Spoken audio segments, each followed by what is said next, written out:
Dalawang mainit na usapin ang pag-uusapan po natin ngayon mga tol. Una, ito po yung pahayag ng isa po sa tinuturing na tunay na kaibigan ng ating Pangulo, si Sir Herman Estrada.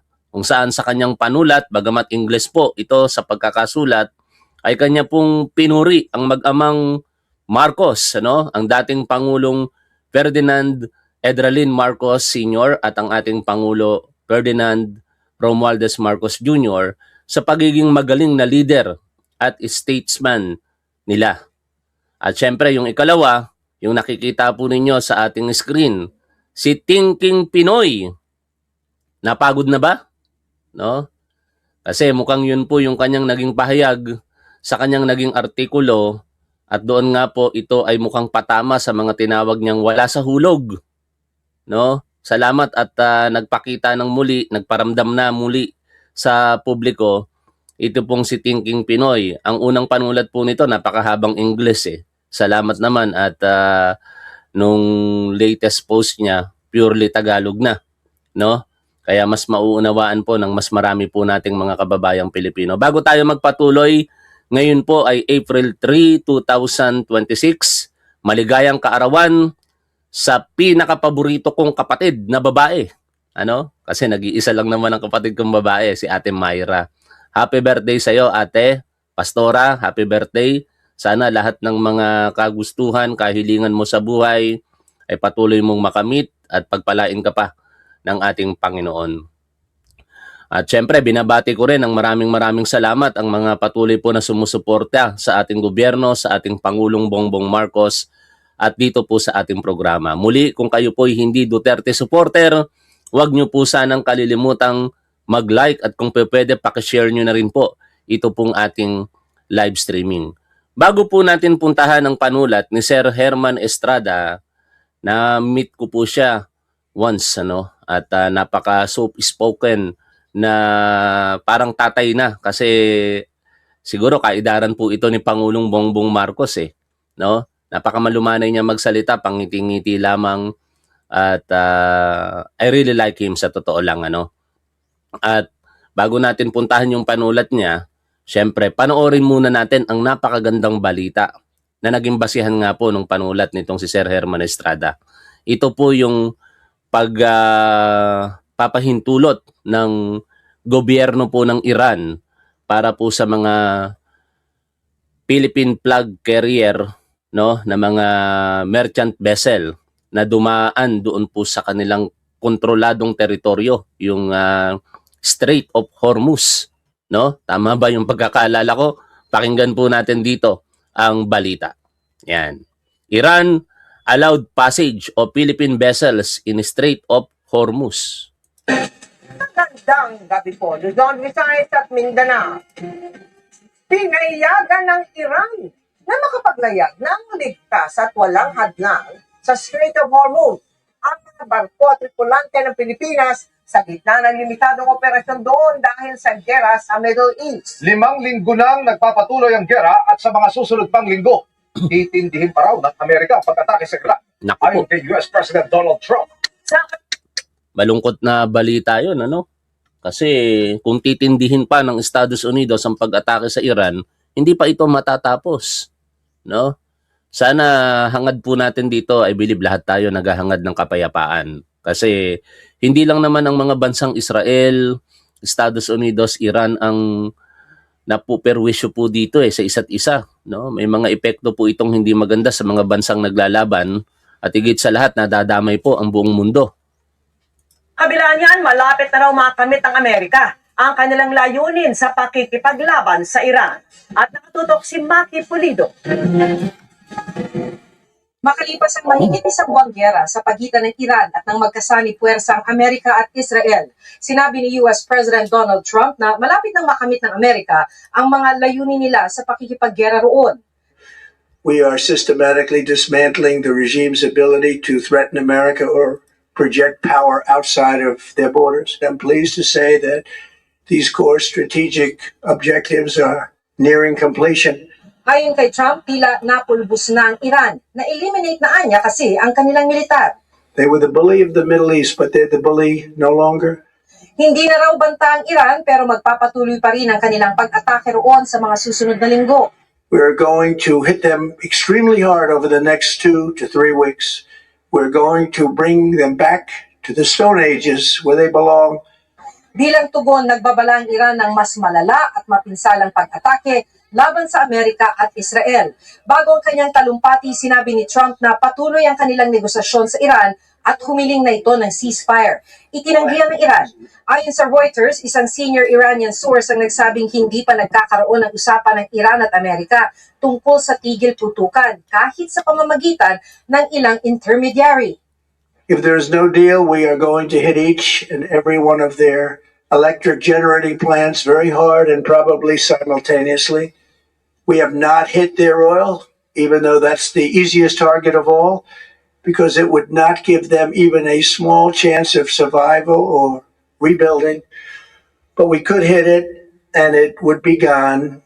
Sa isang press conference, tinawag ni Trump ang pansin ng iba't ibang bansa tulad ng France, China, Japan at South Korea para bantayan ang Strait of Hormuz. Para sa political analyst na si Professor Aris Arugay, naghahanap na ang Amerika ng paraan para tapusin ang gyerang sinimulan nila. Hindi naman daw kasi pwedeng aminin ni Trump na nagkamali sila at di inakalang sa pag-atake sa Iran ay apektadong ekonomiya ng buong mundo, pati ng Amerika. They don't want to phrase it na parang, teka, nasunog yata kami dun sa desisyon namin, no? And in my view, kaya overcompensate, no, in the sense na wala na kaming pang pupulbusin, napulbus na ang Iran, napulbus na ang military, wala na silang nuclear weapons, so parang mission accomplished na, so bakit pa namin gagawin to? Sabi ni Arugay, ipinakita ng gyerang ito na dapat maging maayos ang diplomatic relations ng Pilipinas sa Iran. The world now has discovered how much power Iran has by mere possession of control over the Strait of Hormuz. Sa pagpapatuloy ng gyera sa Middle East, tuloy rin ang pagsirit ng presyo ng langis. As of April 1, umabot na sa 200. Yan ang malungkot na katotohanan. Regardless kung sino yung kinakampihan ngayon dito ng mga tao, may mga sumusuporta kasi kay President Trump at meron din pong kumukondena sa kanyang naging desisyon. Pero ang katotohanan, apektado po talaga ang buong mundo dito. Lalong-lalo na tayo, no? Nagtaasa na, halos doblado na. Ika nga, yung presyo ng mga fuel, yung dating mabibili mo lamang sa halagang 60 pesos. Ngayon yata, may 100 na. No? Nako, nandito na yung basura. Akala ko, day off nila ngayon dahil Holy Friday. Pero masisipag talaga tong mga tagapaghakot ng basura dito sa Pasig. Magaling kasi ang mayor po namin dito, mga tol. Caliber po ito ng isang presidente na magaling. No, kaya pagka maisingit ko lang ito, dumating ang panahon na si Mayor Vico Soto ay nasa tamang edad na. Huwag sana silang maglaban ni Congressman Sandro Marcos sapagkat mahati ang atensyon ng publiko no? Siyempre ang mga loyalista mananatili. At ako bilang PBBM supporter kay Sandro Marcos, magkakaroon ng dilema sa akin doon. No, parehas magaling ito para sa akin Kaya sana hindi maglaban sa national position ng dalawa, si Congressman Sandro Marcos at saka si Mayor Vico Soto. Mas maganda kung sila ay magsasanib. Pero bago tayo lumayo pa sa talakayan po natin, nakakalungkot talaga na ganito na nga po yung naging epekto ng giyera diyan po sa Middle East. Dahil po sa sanib puwersa ng Israel at Estados Unidos at laban po sa Iran. Pero hindi naman pwedeng matigil ang buhay po natin. Kaya gumagawa po ng kaparaanan ang ating gobyerno sa pangunguna po ng ating Pangulong Bongbong Marcos. At sa puntong iyan, kahanga-hanga ang naging resulta po nito.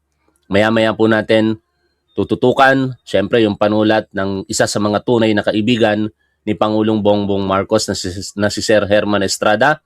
At ituloy muna natin at tapusin natin ito pong balita. $45.68 ang average price ng isang bariles ng diesel habang 138.05 naman sa gasolina. Kaya ayon sa isang oil industry source, inaasahan ng 12 pesos and 50 centavos hanggang 13 pesos and 50 centavos na dagdag singil sa diesel. 4 pesos hanggang 5 pesos naman sa gasoline. Wala po jeep ma'am na nagpaaparga. Sobrang taas ng diesel. Kanina pa pong umaga ma'am, simula po pag-start ko. Matumal na kami ngayon. Hindi katulad dati. Yung sunod-sunod. Sabi ng ating Department of Foreign Affairs, nakausap na sa telepono ni Secretary Teresa Lazaro si Iranian Foreign Minister Said Abbas Araghchi. Tiniyak daw ni Araghchi na papayagan ng Iran ang pagdaan sa Strait of Hormuz ng Philippine flag vessels pati ng mga energy source ng bansa at mga tripulanteng Pilipino. Sabi ng DFA, makatutulong ito para matiyak ang seguridad sa enerhiya ng Pilipinas. Yan. At nangyari na po, no, mga tol, sa kumalat po na post kahapon, meron pong mga tripulante pong Pinoy na nakasakay po sa isang merchant vessel, Philippine flag carrier po ito, na dumaan na po sa Strait of Hormuz. Kaya maraming salamat sa gobyerno ng Iran. Wala naman po tayong sigalot sa pagitan po ng bansa na yan, ano. Kaya tama po, naalala ko yung naging isa sa mga campaign or yung naging pahayag ng ating Pangulo na friend to all, enemy to none. No? At ito, epekto po ito talaga ng polisiya na yon ng ating Pangulong Bongbong Marcos. Ngayon, dako na po tayo dito po sa panulat ni Sir Herman Estrada. Ang tawag po niya, Independent Foreign Policy. No? Nakasulat po ito sa wikang Ingles, mga tol, kaya siguro Tagalogin po natin at mahirap mag-translate ng naka-live tayo. Hindi po ako interpreter, kaya gamitin po natin muli ang ChatGPT. Ano? Again, si Sir Herman Estrada, siya po ay marahil, no, talagang love na love si PBBM. No? Tunay na kaibigan eh. Nawala na yung naka-pin post niya rito dati. Ito. No? Yan. Oh, yan. Ito yung panahon na President-elect na. Nagahang yung isip ko, bakit kaya? President-elect na si Pangulong Bongbong Marcos at isa sa mga bisita, si Herman Estrada. No? Kaya puntahan na po natin yung mismong kanyang panulat tungkol po sa tinawag niyang Independent Foreign Policy at ipasalin po natin ito kay ChatGPT in Tagalog para mas maunawaan po ng ating mga manunood. Yan. Hintayin lamang po natin at ito na nga po, tinatawag itong Independent Foreign Policy. Para sa mga kritiko, lalo na sa may tinatawag na Marcos Derangement Syndrome, may mga ganung tao pala, no? Sa bagay, ako kasi bago lamang sa politika at meron akong mga alam na mga individual na galit talaga sa Marcos, pero hindi ko alam kung ano po yung pinaguhugutan talaga nila. Ang maliit kong kaalaman lamang, sinasabi nila na diktador ang dating Pangulong Marcos Sr. at yung pagpapakalat nila na marami daw pong ill-gotten wealth, no? Tapos kung ano daw po ang ginawa ng ama ay gagawin din po ng anak. Subalit doon sa pangalawang punto na yon, napatunayan ko na sila'y nagkamali. At umaamin naman ang ilan po sa kanila, partikular si dating Senador Antonio Trillanes na sinabi niya na nagulat din siya na yung nakita niya ngayon na ginagawa ng ating Pangulong Marcos Jr. ay hindi nila inaasahan. No? Unang mga binanggit niyang dahilan, akala niya kasi pagpapatuloy lang ng ating Pangulo ang naging polisiya ng Duterte administration, pero naging napakalayo nito, lalong-lalo na sa pakikipaglaban sa illegal na droga. Kaso lang, lalayo tayong muli sa topic natin, kaya balik po tayo dito. Yan, mga tinawag po na Marcos Derangement Syndrome, yun pala yun, na may matinding tunnel vision at madalas makitid ang pananaw. Narito ang isang maikling aral sa kasaysayan. Napakahalaga po nito para sa akin at I hope mapanood tayo ng mga susunod na henerasyon. Kasi marami naman po sa inyo na mga alam naman kung ano ang nangyari during Marcos years, yung tatay po ng ating Pangulo for 2 decades Nasa 2 dekada bang nanungkulan ang dating Pangulong Marcos Sr.? Naramdaman naman ninyo at nakita ninyo no kung ano yung kanyang mga nagawa. Siyempre may mga negatibo din naman. Pero ako di ko po talaga alam yon. Nakabase lamang po ako sa mga sinasabi ng aking mga magulang at sa mga nababasa ko sa aklat. In fact, ang sinasabi po nga ng mga magulang ko, taliwas doon sa mga nabasa ko sa aklat eh. Kasi sa aklat, napakasama talaga ng naging imahe ng dating Pangulong Marcos Sr. Pero ang sinasabi po ng aking mga magulang, maayos ang buhay ng nila nung mga panahong iyon kahit mahirap. Pero payapa, no? Hindi ka mag-iisip na mapapahama ka. Maliban na lamang marahil siguro doon sa mga lumalaban sa gobyerno. Yun yung sinasabi ng aking mga magulang nung sila po ay nabubuhay pa. At tuloy po tayo dito. Sa huli, sabi ni Sir Herman Estrada, makikita ninyo na ang anak ay nag-iisip tulad ng ama pagdating sa larangan ng international foreign policy, no? Ang pagiging independent. O, dito inihahambing ni Mr. Estrada o baka mapagkamalan yung si Jingo yung sinasabi ko. Di gamitin na lang natin yung buo ni Sir Herman Estrada, yung kagalingan ng ama at ng anak, no? Balikan natin ang panahon ng 1960s. Hindi pa ako buhay noon, mga tol, kasi pinanganak ako 1979 eh. Kung saan minana ng Estados Unidos ang digmaan sa Vietnam matapos iwan ng France na sumakop sa bansa. Ang demokrasya doon, parang may pattern ang France hanggang ngayon. Nung binabasa ko po ito, at saka nung nabasa ko rin yung panulat nitong si Thinking Pinoy na babasahin din natin, re-reactionan natin mamaya. Para ako biglang nagkaroon ng interest sa foreign service, ano? Kasi alam niyo mga tol, to be honest with you, meron po akong pinsang buo na naging ambassador. Napakagaling po nung pinsang ko na yon, si Kuya Nestor Padalhin. Ang kanyang tunay na pangalan, Nestor Nabayra Padalhin. Ang kapatid po kasi ng tatay ko, yung nanay niya. No, retired na po itong si Kuya Nestor, pero naging ambassador po ito. At nung sinusuri ko, yung anong binabasa ko, yung panulat nito pong si Thinking Pinoy, meron po siyang challenge sa mga tinawag niya pong wala sa hulog na mag-aral, ipasa rather yung foreign service examination. Tapos tinanong ko kay ChatGPT, gaano ba kahirap ang foreign service exam? Ito po yung sagot ni ChatGPT, mga tuloy. No? Napakahirap ng exam pala na ito. Biruin ninyo sa mga nagte-take, halos 5% lamang ang pumapasa.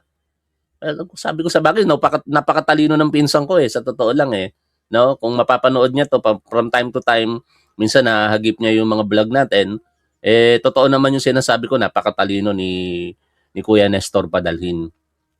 At yun nga, ang edad pala hanggang 59 years old. Sabi ko, 46 na ako ngayon. Tinanong ko kay ChatGPT, pwede pa ba akong mag-aral nito? Makapasa sa exam? No, na-challenge kasi ako, pero unahin ko na muna anak ko. Balik na tayo dito. Nawawala ako doon sa pinag-uusapan natin. Pasensya na kayo, nagiging madaldal ako. No? Ito na nga po, sabi dito ni Sir Herman Estrada, si Ferdinand, noong panahon ng Vietnam War, nais ni Lyndon Johnson na sumama ang mga bansang Asyano sa Estados Unidos sa digmaan laban sa mga komunista. Hindi ako magaling sa history, mga tol Kaya nga, hanga ako dito sa anak kong bunso, no, mahilig sa history. Tapos yung kuya ko, magaling din sa history yon. Pero ipagpapalagay ko na lamang na itong si Lyndon Johnson, hindi ko kilala to Presidente siguro ito ng Estados Unidos noon. Ano, i-correct nyo nga ako mga tol kung tama yung hinala ko. Hindi ko kasi siya kilala. No, hindi na ako. Pero tingnan na nga natin kung sino itong si Lyndon Johnson. Yan, search.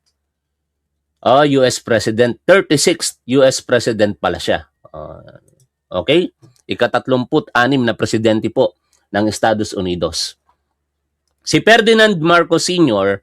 ay unang tumanggi na magpadala ng tropa ngunit kalaunan ay pumayag na tumulong. Ngunit hindi para lumaban sa digmaan na maglalagay sa panganib sa mga sundalong Pilipino.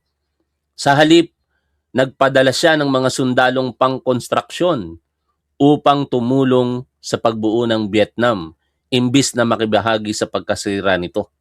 Ito ang PhilCAG. Siguro sa mga senior citizen dito, alam tong binabasa ko mga tol na panulat ni Sir Herman Estrada. Ano? Kasi wala talaga akong alam dito. Di rin ako mahilig sa history eh. Ngayon nagkakaroon ako ng interest. Hindi pa naman siguro huli ang lahat. 46 pa lang naman ako. Kung araw-araw ako magbabasa, marami din tayong matututunan kahit paano siguro ano. Noong 1960s, pinilit ng US ang mga kaalyado nito para sa more plug sa Vietnam. Nahaharap si Marcos Sr. sa isang mahirap na desisyon. Kailangan niya ang tulong militar at pang-ekonomiya ng US. Ngunit hindi popular sa bansa ang pagpapadala ng combat troops at delikado ito para sa mga sundalo. Nakikita ninyo yung concern, no? Unpopular, no? Siguro sa mga Pilipino ng mga panahong ngayon, majority kung pagbabasihan ng survey ayaw, no? At syempre, bilang commander-in-chief, mag-aalala ka sa welfare ng iyong mga sundalo. Tumanggi siyang magpadala ng combat infantry. Sa halip, binuo niya ang Philippine Civic Action Group. Yun pala ang ibig sabihin ng PhilCAG. Philippine Civic Action Group. Ang misyon. Ang PhilCAG ay binubuo ng mga engineer, medical staff at rural development workers. Ang focus nila ay civic action, pagtatayo ng mga paaralan, kalsada at tulay sa Tai Ni province sa halip na lumaban sa frontline combat. Ano ang benepisyo nito? Dahil dito, naipakita ni Marcos Sr. na siya ay faithful ally ng US na nagresulta sa milyon-milyong dolyar na tulong at kagamitan para sa militar ng Pilipinas, habang ipinakita ang misyon bilang mapayapa at makataong kontribusyon sa nation building. Ipinaliwanag ni Ferdinand Marcos Sr. kay Lyndon Johnson na kapag natapos ang digmaan ng US, malalagay sa alanganin ng Pilipinas dahil bahagi ng Asia ang Vietnam. Sinabi ni Marcos, Senyora, Vietnam is our neighbor. I want to help build the nation and not contribute to its destruction. Kasabay nito, alam ni Marcos Sr. na magkakaroon ng political fallout, lalo na't may isang ambisyoso. Ito, mukhang may tatamaan dito na mga manonood natin. Pasensya na kayo, binabasa ko lamang ito eh. Hanggat maaari kasi, ang kalaban lang talaga muna natin ngayon, sa panahon natin ngayon, ano? Duterte supporters eh, DDS eh. No? At mga Duterte.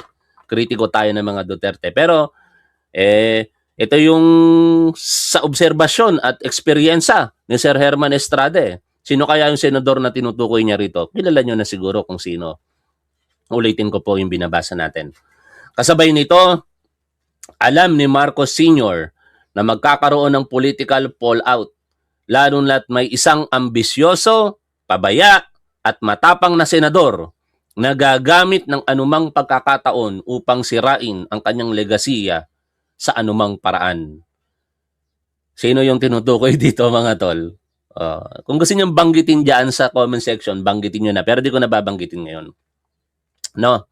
Kalaunan ay inakusahan itong sangkot sa Plaza Miranda bombing at sa paglikha ng bagong henerasyon ng mga komunistang papalit sa tumatandang hukbalahap, ang hukbong bayan laban sa Hapon. Isang guerrilla movement noong World War II na nakaalyado sa Chinese Communist na napalitan ng New People's Army. No? Dapat pala alam ko tong mga ito kung pinapangarap kong makapasa sa foreign service examination, ano? Kasi napakalaking factor pala ng history, economy, no? Sa ang dami mga factors na aaralin mo para daw makapasa doon sa exam na 'yon. Ngayon, si Marcos Jr. ay nahaharap sa kahalintulad na sitwasyon. Dahil sa digmaan, sanctions ng US at posibleng direktang conflict laban sa Iran, napaka-vulnerable ng Pilipinas dahil umaasa ito sa langis mula sa Middle East. Maisingit ko lang, ewan ko kung totoo itong vlog ni Ebad PUP mga tol no? At nakakatakot ito na mangyari sa atin. Meron ako nakitang vlog niya kagabi, dumaan sa timeline ko. Ito pala yung Cuba ngayon, no? Kawawa ang Cuba. Meron po itong 3.2 million views. Isingit natin. Grabe po ang nararanasan ng bansang Cuba ngayon dahil halos ang buong bansa ay wala ng kuryente. Yes, tama po ang inyong narinig. As in, wala ng kuryente ang buong bansang ito matapos ipitin ng Amerika ang kanilang oil supply. Halos 3 buwan nang hindi nakakatanggap ng supply ng langis ang Cuba dahil sa mga sanctions na ipinataw ng Amerika. Eto, makikita po natin ang actual video na nakunan ng isang netizen kung saan makikita po natin dyan ang mga gusali ng Cuba na wala na talagang ilaw. Sa inyong palagay, posible bang mangyari sa Pilipinas ang bagay na ito? Grabe, no? Sana wag naman. 'Di ba mga tol? Kasi pagka tumagal ang giyera, may posibilidad talagang mangyari ito kapag nagkaroon tayo ng matinding pangangailangan na at wala na mapagkunan sa mga fuel po na yan, ano? Kaya malaking bagay talaga yung napakinggan natin sa balita kanina O, tuloy ko po. Yung binabasa po natin dito, ang layunin, hindi tulad ng panahon ng Vietnam kung saan ang commodity ay sundalo, ngayon ang mahalagang commodity ay langis at ligtas na pagdaan ng mga barko. Naisip kaya ni President Trump na magiging problema itong Strait of Hormuz bago niya dinesisyon na nagyerahin ng Iran? Kasi yun talaga ngayon ang problema ng maraming mga bansa, lalong-lalo na yung mga medyo merong tensyon sa Iran, ano?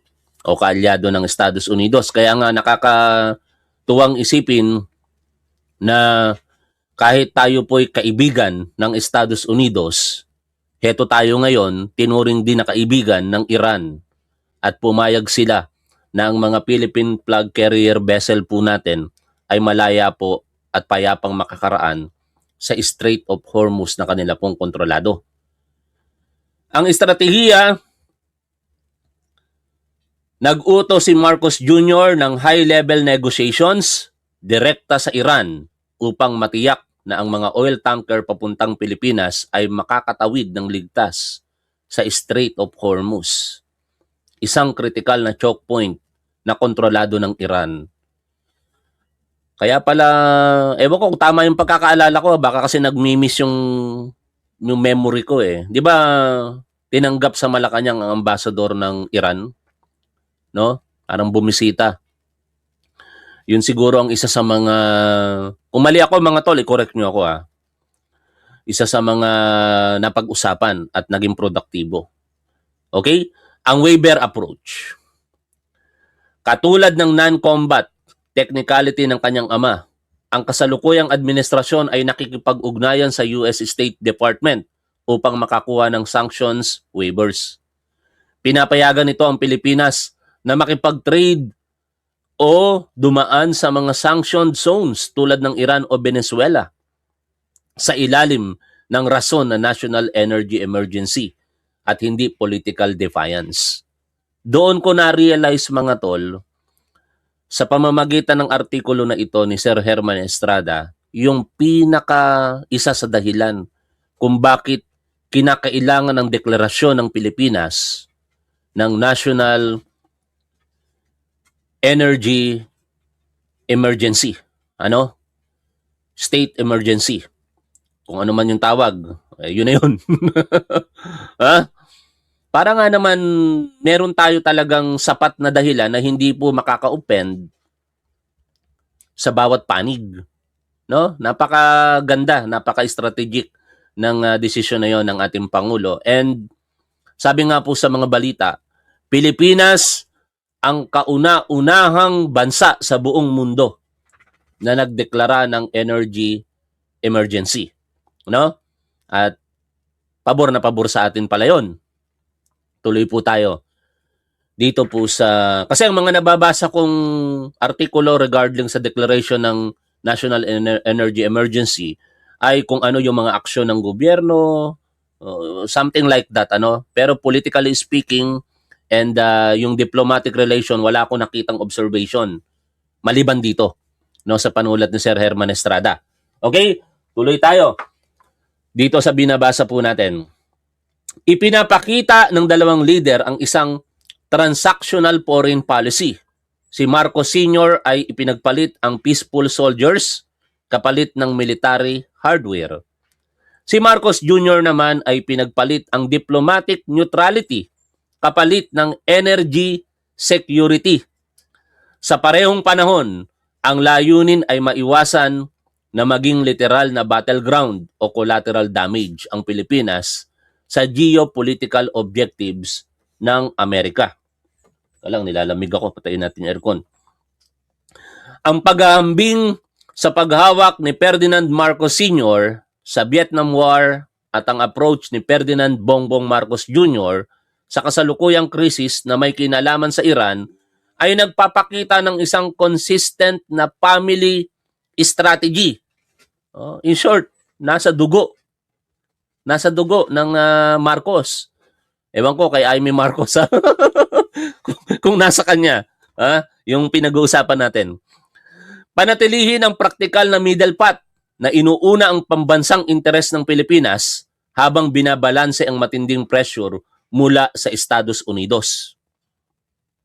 Bagamat nagbago na ang geopolitical actors, parehong administrasyon ang gumamit ng technicalities at humanitarian rhetoric upang maiwasang madamay sa direktang military conflict habang sinisiguro ang mahalagang resources. I can't imagine now mga tol, kung ang nakaupong presidente si Sara Duterte, kung magagawa niya ito. Isantabi nyo ang inyong galit sa kasalukuyang leader na Marcos. Yan ang panawagan ni Sir Herman Estrada, which is totoo naman. At salamat sa mga kakamping at mga dilaw na ngayon, kahit ayaw po nila kay Pangulong Bongbong Marcos, sinusuportahan nila ang gobyernong ito for the simple reason na kapag ka pumalpak ang Pangulo ng Pilipinas, pahamak po ang bansa at tayong mga Pilipino. Yun ang pinaka-napakasimpleng rason na siyempre hinango nila sa kanilang sinuportahan na nakatunggali ng ating Pangulo sa pagka-presidente noong May 2022, si Mayor Leni Robredo. No? Malinaw kay Mayor Leni Robredo na hangad niya ang tagumpay ng ating Pangulo at sinet aside niya na yung pagkatalo niya sa kanyang halalan sa kanilang naging pagtutunggali sa pagka-presidente noong 2022. Hangad niya na tagumpay para sa ating Pangulo sapagkat para sa kanya, kapag ka pumalpak si Pangulong Bongbong Marcos, mabigo ito, ang mapapahamak ang bansa at tayong mga Pilipino. Kaya sana mapakinggan ito ng mga kapwa natin Pilipino. Nasa panahon po natin ngayon, isantabi nyo na muna yung mga personal ninyong interes, yung galit ninyo. Partikular sa kasalukuyang pinuno po natin na si Pangulong Bongbong Marcos Jr. Isantabi nyo ang inyong galit sa kasalukuyang leader na Marcos. Marcos the Younger, na bansag ng isang mahusay na abogado na kanyang iginagalang, si Dean Jemmy Gatdula. Etong Dean Jemmy Gatdula na ito, parang once nabasa ko po ang panulat nito, parang isang legal opinion na maayos, ano? Hindi ko lang matandaan yung konteksto At pagmasdan ang pagiging statesman ni Ferdinand Marcos Jr. na patuloy na ginagaya ng karunungan, nagpatuloy na ginagaya ang karunungan ng kanyang ama habang siya rin ay may sarili niyang paraan. Ang galing, di ba? No? Ito, mag-criticize ako ng bahagya sa mga Duterte. Si Sara Duterte, ang apelyido Duterte. Maraming kumikilala sa kagalingan ng kanyang ama. Regardless kung ano pananaw natin kay Rodrigo Duterte, pero hindi maikakaila na maraming kumikilala sa kagalingan sa politika ni Rodrigo Duterte. Pero ang tanong, Bakit may mga Duterte supporter na sabi nila, si Rodrigo Duterte sinusuportahan nila, pero si Sara Duterte hindi. No? Pero marami din namang mga Duterte supporter na Duterte solid sila. Pero bakit may ganong option? Kasi nakikita nila na hindi naman ni Sara Duterte yung katangian ng kanyang ama. Maliban sa pagmumura, sa mga pagbibintang na sila'y pumapatay ng tao. Kasi si Rodrigo Duterte hindi maikakaila na mamamatay tao dahil inamin ni Rodrigo Duterte. Si Sara Duterte, pinagbibintangan na mamamatay tao pero wala naman sa kanyang pag-amin. No? O ngayon, yan po yung unang parte ng ating live streaming at dumako po tayo dito na may kaugnayan pa rin sa balita na atin pong pinag-uusapan at dito po sa artikulo ni Sir Herman Estrada na atin pong binasa. Ito naman po ay panulat nito pong si RJ Nieto, popularly known as Thinking Pinoy. Siguro, wala pong manonood po natin ng hindi nakakakilala kay Thinking Pinoy, no? Regardless kung ano po kulay natin sa politika. Pero ako basically nakilala ko lamang po siya nung ako po yung naging aktibo na sa larangan ng politika, no? Naririnig ko Thinking Pinoy pero noong mga panahong iyon dahil nga po ako ay nakakonsentrate pa sa pagtuturo, di ko siya kilala, di ko alam kung ano itsura niya. Basta naririnig ko lang Thinking Pinoy na naka-align sa mga Duterte. And noong 2022, matapos po ang halalan, ito po ay nag-aral sa United Kingdom at baka nakatapos na ngayon. No? Kung hindi, baka graduating na. Kaya dito po sa kanyang panulat, nakalagay po ang RJN. Pangalan niya siguro ito, initials, RJ Nieto. Bristol. April 2, 2026. PS, sabi niya, and yes, I write long post so I can automatically weed out those whose list of opinions is longer than their attention span. Basahin natin ang napakahabang panulat nito pong si Thinking Pinoy. Pero mas mahaba yung English na panulat niya nung nakaraan na binasa ko No? May sariling version itong si Thinking Pinoy ng Plan A, Plan B, Plan C Sa kanya, Pat A, Pat B, Pat C. Pero hindi na natin pag-uusapan yon kasi lalong mapipikon sa akin ng mga Duterte supporter Kapag pinag-usapan natin, bigla namang uminit. Yan. Eto na. Ewan ko kung sino tinutukoy dito ni Thinking Pinoy, mga tol. Sa tingin niyo, sino kaya tinutukoy dito ni Thinking Pinoy? No? Mga tinawag niyang wala sa tamang hulog. Hula-hula nga po tayo, mga tol. Sa tingin niyo, bagamat hindi ko nababasahin isa-isa ang inyong mga komento at pangalan muna, tingnan ko lamang ng mabilisan sa inyong comment sections, sa ating comment sections, kung sino marahil yung tinutukoy dito nitong si RJ Nieto or Thinking Pinoy. Sabi niya, kaya ako napagod mga wala sa tamang hulog. No? Kung ako tatanungin ninyo, tingin ko ang tinutukoy dito nitong si Thinking Pinoy, una, yung mga maiingay ngayon, mga Duterte supporters, tapos merong mangilan-ngilan na mga anti-Marcos. No? Ito ngayon yung kanyang pahayag. May pandaigdigang krisis sa langis. Hindi yan maitatanggi, mga tol. Pagka ikinaila mo yan, either bobo ka o tanga ka. Kasi hindi ka nagbabasa, nanonood ng mga balita. O kaya, alam mo naman, pero tinatanggi mo. No? Pandaigdigang krisis sa langis. Alam natin iyan. Alam din natin kabilang ang Pilipinas sa mga bansang malamang na tinatamaan ng husto. Kaya nang i-anunsyo kamakailan ng DFA na nakipagnegosasyon ito upang matiyak ang ligtas na pagdaan ng mga barkong may kargang papuntang Pilipinas, siguro kargamento ng mga barkong may kargamentong papunta o karga. Ayun ang nakasulat Basahin ko na lamang ng mga may kargang papuntang Pilipinas sa Strait of Hormuz. Dapat lamang iyong kilalanin bilang isang mahalagang diplomatikong at ekonomikong tagumpay. You see? Yung kasi yung basic. No? Ano ginawa nitong mga Duterte supporter? Bumababa ang presyo ng langis. Ganun kagad ang banat nila. Talaga nga naman, no? Nantetin tong mga tao na ito. No? Kalat! Grabe talaga yung galaw ng trolls, mga tol. Yung consistency doon sa konteksto nila na bumababa ang presyo ng langis. Ganun kagad kung gusto nilang mangyari. Hindi nila nakikita na ang pagbaba ng presyo ng langis ay hindi po overnight. Anyway, tuloy ko po itong binabasa natin. Hindi nito nilulutas, yan na, ang kabuuan ng ating suliranin sa enerhiya. Hindi nito agad pinabababa ang presyo sa mga gasolinahan. Hindi nito binubura ang pandaigdigang krisis. Ngunit sa gitna ng isang mapanganib na kalagayan, ang makatiyak ng ligtas na daanan para sa mga barkong may dalang pangangailangan ng bansa ay hindi maliit na bagay. Let that sinks in. Tama ba? Ang problema dito sa mga tao na ito, wala eh. Hindi marunong makapag-appreciate ng mga bagay-bagay kasi ang nakaupo ayaw nila. No? Iyon ay isang konkretong tagumpay kahit hindi iyon ganap na lunas. 100% agree sa sinasabi dito ni Thinking Pinoy, mga tol. Tapos, nagkamali ako. Ito na yung pinunto natin kanina, no? Yung parang nag-iisang naratibo ng mga trolls, no? Yung obserbasyon nitong si RJ Nieto, no?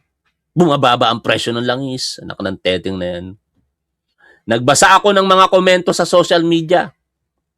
At doon, gaya ng madalas na mangyari, hindi ko nakita ang pagtanaw sa halaga ng nagawa. Siguro, pinaka-appropriate term dito, mga walang utang na loob. Sa bagay, sasabihin nila, hindi, trabaho nyo yan. Mga public servant kayo eh. Ganun tong mga, ewan ko kung anong dapat itawag natin sa kanila. Ang nakita ko ay ang karaniwang ugali ng isang bayang marunong lamang tumingin sa kulang. Parang talangka, di ba? Yung talangka kapag ka nilagay mo sa balde, mag-uunahan sila sa pag-akyat, tapos hihilahin nila pababa yung kapwa nila talangka. Di katulad ng mga langgam, ang galing, sunod-sunod eh. Parang nagtutulakan sila para makapunta sa isang lugar. No? Maraming mga Pilipinong utak talangka. Side comment po yun, wala po dito sa panulat ni RJ Nieto ah. Sabi ng ilan, kahit madagdagan pa raw ang supply, mahal pa rin naman ang presyo sa gasolinahan. Para bang dahil hindi nalutas ang lahat, wala nang kabuluhan ang anumang naisalba. Para bang ang isang tagumpay ay hindi na matatawag na matagumpay kung hindi nito kayang pawiin ang buong sakuna sa isang iglap. Hamunin nga natin tong mga DDS, no? Pag si Sara Duterte ba naupo bilang pangulo, bukas ba, nawala yung ilaw ko, nalobat pala, bukas ba mababa na ang presyo ng fuel? Definitely hindi po, no? Kasi alam naman natin, mga tol, na ang problema pong ito ay hindi po masusolusyonan ng isang gabi lamang, ng isang araw lamang. Tuloy po tayo sa pagbasa dito. Ni halos walang pagkilala sa DFA. Dito, basically, pinagtatanggol ni Thinking Pinoy ang Department of Foreign Affairs. Waring walang pakialam ang marami na sa gitna ng isang rehiyong inuuga ng tensyon at sa panahong ang Iran ay hayagang naninindak laban sa mga kaalyado ng Estados Unidos, nakagawa ang Pilipinas ng isang kasunduang mahalaga sa sariling kapakanan nito. Hindi ito biro, hindi ito administratibong detalye lamang. Ito ay isang gawaing may tunay na implikasyong pangkabuhayan at pambansa. At marahil, iyan ang talagang makapagpaumay sa kanya. No? Kaya niya siguro nasabing napapagod na siya. Wala sa tamang hulog itong mga tao na ito eh. Hindi lamang ang ingay, Hindi lamang ang kababawan, kundi ang paulit-ulit na asal na kahit may nagawa ng tama, ang unang hahanapin pa rin ay kung bakit hindi pa perpekto. Inabot ang kanan, reklamo kung bakit hindi rin ang kaliwa. Marami kasing mga ganun talaga, mga tol eh. Sa totoo lang, mga tao na tulungan mo, gusto lubos-lubosin talaga yung tulong mo eh. No? Mga ungrateful ang tawag sa ganung tao eh. Iyan ang uri ng pag-iisip na sisisihin ang paramedic dahil first aid lang ang naibigay sa nabundol ng sasakyan dahil hindi naman daw tiyak na mabubuhay ang pasyente. Iyan ang uri ng pag-iisip na nakikitira na nga lamang sa bahay ng may bahay, nagrereklamo pa dahil walang aircon. Iyan ang uri ng pag-iisip na inabutan na ng pagkain ang taong gutom, ngunit masama pa rin ang loob dahil walang kasamang soft drinks. Parang yung mga DDS na tumanggap ng ayuda, no? Ang sigaw nila, resign Marcos. Hindi mo naman pera yan.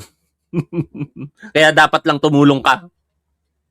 Hindi naman natin hinahangad na pasalamatan nila si Pangulong Bongbong Marcos. No, kasi hindi naman mangyayari talaga na itong mga DDS magpapasalamat sa ating gobyerno ngayon. Pero siguro ang maitutulong nyo na lamang sa panahon po ng challenging situations nga na ito na kinakaharap po natin or crisis, sabihin na natin, manahimik kayo, makakatulong na kayo eh. No, wala na, yun yung literal na ibig sabihin ng mga tol na wala na kayong naitulong, parte pa kayo ng problema. Hindi na kayo makatulong sa solusyon, bahagi pa kayo ng problema. Sa madaling sabi, ituloy po natin ang pagbasa, hindi marunong kumilala ng antas.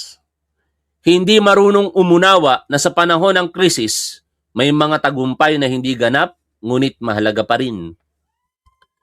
May mga pagkilos na hindi sapat upang lutasin ang lahat, ngunit sapat upang pigilan ang paglala. At sa matinong lipunan, kinikilala iyon. Hindi siguro matino ang pag-iisip ng mga tao na yun. Kaya ayaw nilang kilalanin eh. Ngunit, tila hindi na tayo ganoon. Ang mga tao sa DFA ay hindi mga karakter lamang sa balita. Hindi sila abstraksyon, hindi sila mga pangalang nakalagay lang sa press release. Ang marami sa kanila ay dumaan sa napakahirap na foreign service exam para lamang magkaroon ng pagkakataong maglingkod. Hindi biro ang hinihingi sa kanila bago sila payagang kumatawan sa Pilipinas. Tapos, pagdating sa sweldo, hindi naman kalakihan. At kapag ka dineploy sa ibang bansa, madalas pati buhay nila ang nakataya. Now I remember, sabi nung asawa ng pinsang ko, kung naging corrupt yung pinsang ko, milyonaryo na ito. No, napakasimple lang kasi ng buhay ng pinsang ko. That's the reason. Hindi ganun kalaki ang sahod.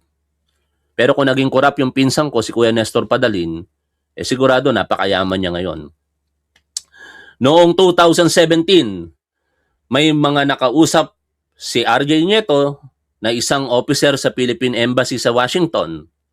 Ikinuwento niya sa kanya na minsan ay nahihiya siyang dumalo sa mga pagpupulong dahil ramdam niya ang agwat sa pagitan ng kanyang kasuotan at ng mga suot ng mga diplomat na kaharap niya. Hindi iyan simpleng usapin ng forma. Usapin iyan ng dignidad ng isang kinatawan ng isang bansang hindi kayang ponduhan ng maayos ang mismong mga taong inaatasan nitong kumatawan sa ating bayan. Noong 2019, may isa naman siyang nakausap na nakadestino noon sa Philippine Embassy sa Baghdad. Ikinuwento niya kung paano magsuot ng bulletproof vest dahil hindi pambihira roon ang putukan. Iyan ang klase ng serbisyo na hindi nakikita ng publiko. Tahimik, delikado, kadalasan ay kulang sa suporta at madalas ay wala pang kapalit na pasasalamat. At pagkatapos ng lahat ng iyon, kapag may nagawa silang tama, ang sasalubong sa kanila ay hindi pagkilala kundi pangmamaliit. hindi pasasalamat, kundi panunumbat na ginagawa ngayon itong mga tinatawag nitong si RJ Nieto na wala sa hulog. Nakita ko mga comment ninyo kanina, no? No, I agree. Itong mga wala sa hulog talaga na ito, karamihan dito mga Duterte supporter sa ngayon. Okay, tuloy ko po ang binabasa natin. At pagkatapos ng lahat ng iyon, kapag may nagawa silang tama, ang sasalubong sa kanila ay hindi pagkilala kundi pagmamaliit, hindi pasasalamat kundi panunumbat, hindi pag-unawa kundi reklamo na para bang obligasyon ng bawat lingkod bayan na lutasin sa isang kisap mata ang mga krisis na mas malaki pa kaysa sa kakayahan ng mismong bansa. Tapos, nagtataka tayo kung bakit tinatarantado tayo ng mga nasa gobyerno. Ayun ang pinakamasaklap na katotohanan dito. No? At marami sa atin guilty dito, mga tol. Ako, guilty rin ako rito somehow. Kasi bakit ko binoto si Joseph Estrada, yung anak, I'm sorry, si Jinggoy Estrada, no? May issue na nga ng korupsyon. Dapat sa isang logical na sitwasyon, nagbigay na tayo kagad ng red flag sa ating sarili, no? Na since meron na siya ng issue ng korupsyon, dapat hindi na natin binoto. Tingnan nyo nangyari. Sino bumoto kay Jinggoy Estrada? Tayo. Marami sa inyo bumoto kay Jinggoy Estrada. Ngayon, nasangkot na naman sa flood control project anomalies. Pero hindi niya na ako mapapakinggan. Nakablock na ako sa kanya. Okay? Tuloy po tayo dito. Inano ko lang, binigay ko lang yung isang example, mga tol. Marami kasi sa atin mga Pilipino na alam naman natin na niloloko na tayo, sinusuportahan pa rin natin. Ang dami. Di ba? Ngayon, babalikan ako ng mga maaaring kritiko ng Marcos. Binoto ko si Pangulong Bongbong Marcos. Bigyan nyo nga ako ng sapat na dahilan, yung base sa katotohanan, sa fact, kung bakit hindi dapat iboto si Pangulong Bongbong Marcos ayon sa kanyang karanasan, ayon sa kanyang pagkatao, hindi dahil sa kanyang pangalang Marcos. Sige nga. Kahit sino sa inyo, makikipagdebate ako ngayon. Kapag ang usapin, yung mismong kakayahan ng ating Pangulong Bongbong Marcos, hindi dahil siya isang Marcos. Pero, sila, boboto kay Duterte, Sara, dahil anak siya ni Rodrigo Duterte. Pero tanungin mo, ano ang kakayahan ni Sara Duterte? Wala silang maisasagot sa'yo. Balik tayo dito. Sabi ni Thinking Pinoy, hindi siya bulag sa mga kapalpakan ng pamahalaan. I agree. Kahit ako naman, di lang ako nagkikriticize. Kasi yun yung esensya sa akin kung bakit ako PBBM supporter. Hayaan ko na. Yung mga dilaw, mga kakamping na mag-constructive criticism, yung mga Duterte supporter, kung kinikriticize nila si PBBM na naaayon naman sa batas, hinahayaan ko lang yan. Pero pinupuna ko kapag hindi po naaayon sa batas. Kasi mali po talaga yon, no? Bahagi ng demokrasya ang kritisismo. In fact, si mismong Pangulong Bongbong Marcos at ang kanyang anak na si Congressman Sandro Marcos, on one occasion, magkasama sila sa isang interview. Sinabi nila yon, no? Na welcome sa kanila ang kritisismo. Sa totoo lang, ayon kay Thinking Pinoy, siya isa sa unang publikong pumuna sa administrasyong ito. 2022. Philippine Ports Authority. Sa mga nakalimot, noong busy pa ang lahat na uma-attend ng mga victory party, busy naman siya na siguraduhin na hindi siya imbitado sa mga party na yon. At sa aking pagkakatanda, isa siya sa mga bumatikos kay Vic Rodriguez. At dahil nga po, naniniwala ako during that time na pinagkatiwalaan ng ating Pangulo, itong si Vic Rodriguez, pinagtanggol ko pa itong si Vic Rodriguez, pero nagkamali ako. Kinontent ko to si Thinking Pinoy. No, binangga ko yung paniniwala ko sa mga alegasyon niya kay Vic Rodriguez. Maraming sumuporta sa inyo sa programa natin na yon dahil naniniwala din kayo na nung mga panahong yon mapagkakatiwalaan si Vic Rodriguez. Pero nagkamali tayo. Tama pala si Thinking Pinoy at saka si Anthony Taberna sa pag-raise nila ng concern regarding kay Vic Rodriguez. Okay? Kaya nga ayaw niya raw pumasok sa gobyerno. Ngunit kahit ganoon, hindi pa rin tama na yurakan pati yung mga taong tahimik at tapat na nagsisikap lamang gawin ang kanilang tungkulin. Hindi lahat ng nasa gobyerno ay pare-pareho. Hindi lahat ay magnanakaw, hangal o abusado. At isang halimbawa dyan sa aking paniniwala, si Pangulong Bongbong Marcos. Hindi magnanakaw, hindi hangal, hindi abusado. Sige nga, yung mga nag-aakusa kay Pangulong Bongbong Marcos na magnanakaw siya, patunayan nyo nga.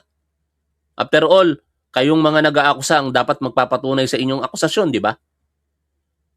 Oh, wala nga kayong maibato, in fact, kay Pangulong Bongbong Marcos maliban sa pagtawag sa kanya na bangag. Oh, salamat, Lorena Pajardo, sa iyong super sticker. Maraming salamat dyan sa blessing. Okay, tuloy po natin yung binabasa po natin. At kung hindi marunong kumilala ang lipunan, kahit sa mga bihirang pagkakataong may ginawang tama ang ilan, huwag na tayong magkunwaring nagtataka kung bakit ang disenteng tao ay umiiwas sa serbisyo publiko. No? Parang sampal ito sa karamihan sa mga nakaupo sa gobyerno. Hindi ba kayo mga disente? Meron na sahig ngayon, nakakulong doon, at yung kanyang anak nandoon, dinadalaw siya. No? Binabanatan si Attorney Melvin Matibag, ang NBI Director, pero malilis tayo ng topic, balik tayo dito. Sapagkat ang totoo, para maging isang matapat na opisyal ng pamahalaan, kailangang tanggapin agad na ang public service ay may kaakibat na sakripisyong pinansyal at emosyonal. Iyan na nga ang kalakaran. Ngunit, ang mas masakit ay ito. Hindi na nga matugunan ng sapat ang pinansyal na pangangailangan ng maraming Pilipinong diplomat, ipinagkakait pa minsan kahit ang pinakasimpleng paggalang na emosyonal na dapat sana ay natatanggap nila mula sa mismong bayang pinaglilingkuran nila. Tamaan na kayong mga Duterte supporter dito sa sinasabi nitong si RJ Nieto at mga langilan na mga dilaw at kakampink. I believe walang titirang PBBM supporter at Marcos loyalist sa issue po na ito, no?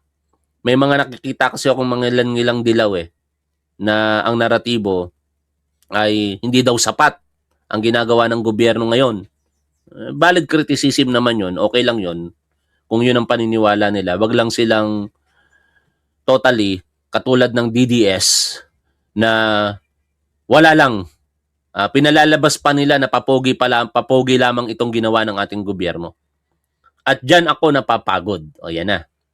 Sabi ni Thinking Pinoy.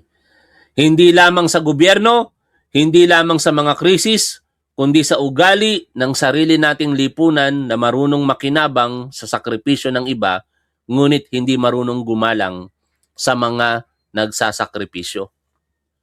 Ano ang pakiramdam ng minimum wage earner kung maltratuhin ng amo na, hoy, ayusin mo ang trabaho mo dahil pinapasweldo kita? Sa antas ng mga pinag-aralan at pinagdaraanan ng maraming career official sa DFA, masasabing relative sa kanilang natapos, minimum wage ang inaabot natin sa kanila, tapos tayo ang kanilang mga amo. Hihiyawan na lang sila ng, hoy, ayusin mo ang trabaho mo dahil pinapasweldo kita. O yung mga mahilig manumbat na mga Pilipino, no? Tax ko ang sinasahod mo. Akala naman ng mga sumbatero na ito, hindi nagbabayad ng tax yung pinagsasabihan nila. Oy, mga kolokoy, baka yung pinagsasabihan yung pinapasahod nyo ng mga tax ninyo, mas mataas pa ang tax nila kaysa sa inyo. Ang daming mga ganyan. No, kung papansinin niyo sa social media, hindi ako nanlalait dito Real talk lang tayo. Kung makapagsalita ng ganun, wagas, pero suriin mo pag hindi naka-lock profile, tingnan mo ang buhay. O, sa tingin mo ba kaya mo magbayad ng malaking halaga ng tax kumpara sa mga sinusumbatan mo na nagbabayad ng di hamak na malaking halaga sa iyo? Ang pinakamagandang halimbawa nito, si General Nicolas Torre III. Di ba? Kung lait-laitin ito ng mga basher niya, pinapasahod ka namin ng tax. Naalala niyo yung post ni General Torre? Na meron pong isang TNBS driver yata yun na hindi pa naka-seatbelt. Pinost ni General Torre, pinatulan niya.